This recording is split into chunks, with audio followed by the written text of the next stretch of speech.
নমস্কাৰ বন্ধু বান্ধৱীসকল, আশা কৰোঁ আপোনালোক সকলো ভালেই আছে। আজি ঘৰত প্ৰথমবাৰৰ বাবে বনাব লৈছোঁ পালেং পনীৰ।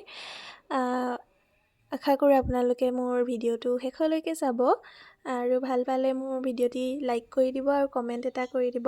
লগতে যদি মোৰ পেজলৈ নতুনকৈ আহিছে প্লিজ ফ'ল' এটা কৰি দিব আৰু মোৰ ভিডিঅ'টো শ্বেয়াৰ কৰি দিব।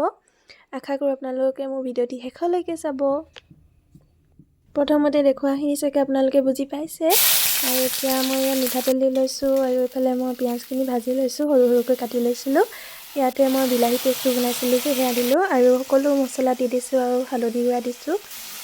এতিয়া ভালদৰে সিজাই ল'ম বিলাহীখিনি। তাৰপৰা ইয়াত নিমখ দিছোঁ এতিয়া আৰু ইয়াত অলপমান পানী এড কৰি দিছোঁ।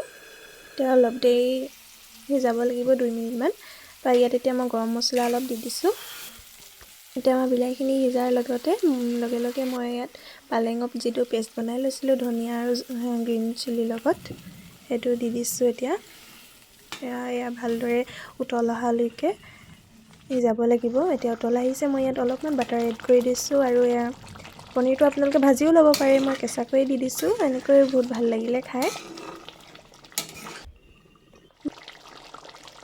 ইফালে মোৰ পালেং পনীৰ ৰেডি হৈ গ'ল। গৰম গৰম এতিয়া ভাতৰ লগত খাওঁ আৰু ভাতৰ লগত ইফালে সৰু আলু গুটি লৈ লৈছোঁ, জলকীয়া এটা ষ্টাইলত আৰু সজাইছোঁ আৰু এতিয়া মই ভাত খাবলৈ আৰম্ভ কৰোঁ দেই ৰাইজ।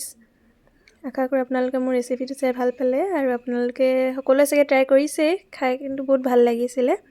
আৰু এতিয়া মই ভাত খাওঁ আৰু টিভি চাই।